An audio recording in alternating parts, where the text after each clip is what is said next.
বলেন নিজে হক এটা জানার পরেও আর যাতে তর্ক না বাড়ে, যে তর্ক থামিয়ে দেয় জান্নাতের আঙ্গিনায়, তাকে আমি একটা ঘরের গ্যারান্টি দেই। ওয়াবিবাইতিন ফি ওয়াসাতিল জান্নাতি লিমান তারাকাল কাযিবা ওয়া ইন কানা মাযিআন। আর ওই ব্যক্তিকে আমি জান্নাতের মাঝখানে একটা ঘরের গ্যারান্টি দেই যে ব্যক্তি কৌতুক করার সময়ও মিথ্যা পরিহার করে। করতেছে কৌতুক, ফান করতেছে, হি ইজ কিডিং, পান করে, কৌতুক করে, কিন্তু কৌতুকের সময় সে মিথ্যা বলে না।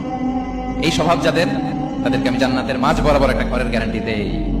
এরপর বিষ্ণু কি বলে দেখেন, তিনি বলেন ওয়াবিবাইতিন ফি আ'লাল জান্নাতি লিমান হাসানা খুলুকাহু।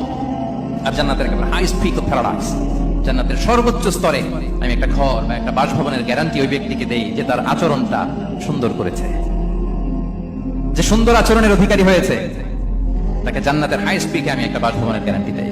তাহলে বলেন তো আমাদের আচরণটা সুন্দর করার দরকার আছে না নাই? এটা খুব ছোটখাটো একটা আমল, তাই না? কথা বলেন দক্ষিণ কোরিয়া প্রবাসী ভাইরা, আওয়াজ করে বলেন, এটা কি ছোট আমল?